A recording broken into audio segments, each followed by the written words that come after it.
Have you heard the terms zero-sum game? So what does that mean? So usually zero-sum game came from the stock market, right? So basically one party selling for the other party. Usually the one party is making a profit and the other side gonna make a loss. It's not all the time like that, but usually think about it. In 2008, when all the market collapsed, there was one side that was picking up all the stocks and the other side was just liquidating all the stocks. Okay? So usually it's called like a wealth transfer, right? When people are less educated are selling for the more educated. Okay? People that are smart buying, right, when everything is going down. And people that don't know what to do, they just liquidate everything. And usually they liquidate everything near the top when it just started to collapse. And usually when they get buying again on the next peak. And that's very common, it's very natural. It's not something that, it's very hard to control your emotion, especially when people around you and the news and everybody are covering everything is bad, okay? But the thing is, in private lending, it's not all the time like that. It's not like that. In private lending, there is no zero-sum game. I believe in private lending, it's a win game. And why is like that? Okay, so think about it, someone wants to invest in a property. So let's take a property investor who wants to invest in a property and just keep it as a rental. They just want to be a landlord. And the property it costs 100,000. Okay, so this investor doesn't have the 100,000. Okay, so what does he do?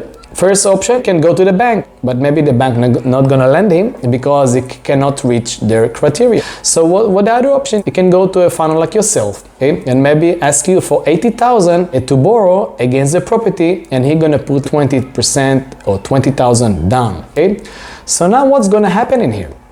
So this active investor, the landlord, gonna buy this property, okay, gonna own it for the long term, is gonna enjoy the appreciation and depreciation and the rent, is gonna hire a property manager, and that's cool, that's very good, that's what he believes, that's gonna be his vehicle to get some income and to increase in his capital. Okay, that's great, if that's what he believes. And on the other side, there is a passive investor, I call them a passive private lender. What does he do? Every month, this active investor pay them their monthly payments, okay? They pay them the loan. Every month, they're gonna pay them a bit of the principal and a lot of interest.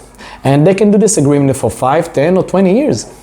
And the private lender doesn't really need to do anything. Okay? As long as the active investor on the landlord is collecting the rent, everything is great.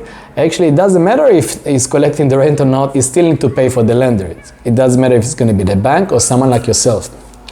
And the good thing about being a passive private lender, let's assume something gonna happen, so you can get the house back. So you put 80,000 in the beginning, but let's say after 3, 4, 5 years, now you have maybe, I don't know, $72,000, $73,000 in this property, but maybe this property is not worth 100, maybe it's worth 105 or 107. So your risk is going down, okay? So let's assume everything is going bad for this investor, okay? Because, I don't know, they have some event in their life, they couldn't keep up with this property. So he may lose some money on this property, but what about you? You're not going to be able to lose some money because you may get the property, okay? Or maybe there is some foreclosure process that in the end of the day it's going to go for an auction, someone's going to buy the property and you're going to get what you owe plus all the fee charges and everything. So for you, it's a very safe environment, okay? And again, according to all the statistics, about 90 to 95% of the people making the payments. Some people are slow payers, some may be a bit late. Some what they need to do, some maybe need to have a small grace period, maybe they lost their job or maybe there is some event in their life they can't really deal with this and they need a period to get back to where they were. But it's okay, you can put this unpaid balance, just put it back on the loan and just collect more money on top of it. That's okay. For everything there is a solution. As a private lender, you are in control, okay? You're not active, okay? You're not doing anything. Okay, you're just in control and the house is your protection. If you want to keep learning about how to be a private lender, click on the link below, passive retirement account, okay? So you can build your retirement account as a passive investor, as a passive lender, instead of betting on different securities market, like the real estate, betting on the stock market or any other market. Talk to you soon and keep watching here to learn more good stuff about lending. Bye-bye.